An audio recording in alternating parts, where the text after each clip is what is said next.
to be a program that is always capacious enough to really advocate for its students, to always be able to hold and to push and to encourage the things in their lives and in the world around them that the program students are braving in language, the narratives that they're daring into language. What is writing as a lifestyle? What is poetry as a lifestyle? What is compassion as a lifestyle? What does it mean to put this art at the center of our lives and live a regular life in our community? So it's been really interesting to see how it's grown, and just not only the diversity in the faculty, but also in the with the students as well. So I really like that aspect of it, and I hope it grows much more, and we have a lot more writers out with books everywhere from Fresno State.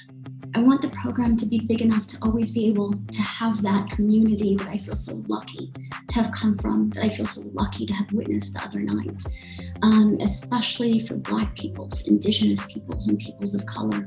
I hope it grows and becomes an integral part of the community. It already is, but I hope it becomes more. I hope the community around the writing program, the MFA program,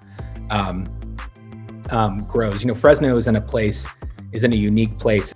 I feel so privileged to have been able to watch an MFA thesis reading by Jer Xiong, in which Maider Vang introduced her, and both Jer and Maider spoke Hmong. And then at the end of the reading, I'm not a sentimental person, but I found myself crying when Jer's grandmother arrived at conversation. She said, "Hi, Jer, it's grandmother," and they just spoke together. It's in a unique place to be like very eclectic, and I'm not sure exactly why that is. It might just be sort of geography and the size of the town, how it's out there all kind of by itself, but it's still the seventh most populous town in California. You know, I hope the writing community just becomes more embedded in that, because if there's something that can bring us together, it is this writing and thinking and these lines of inquiries.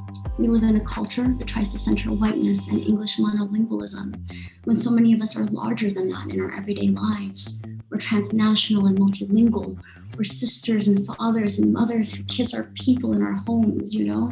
We're people who live in bodies where we refuse the external boundaries of race and geography and gender that are tried to thrust upon us, like in order to contain us.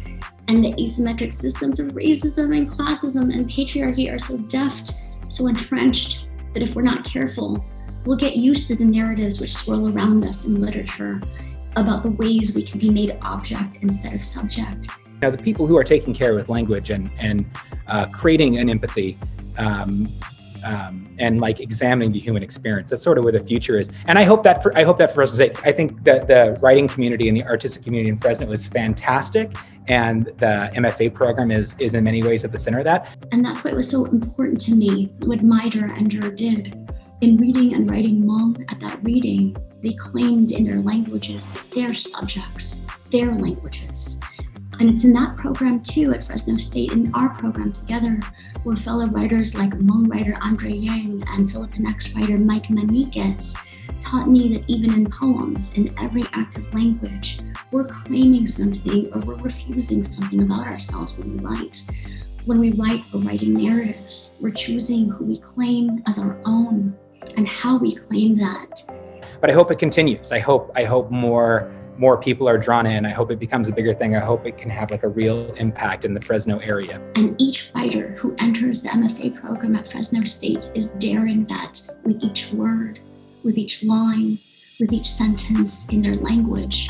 And I wish this program to always be a place in a community that's big enough to hold that.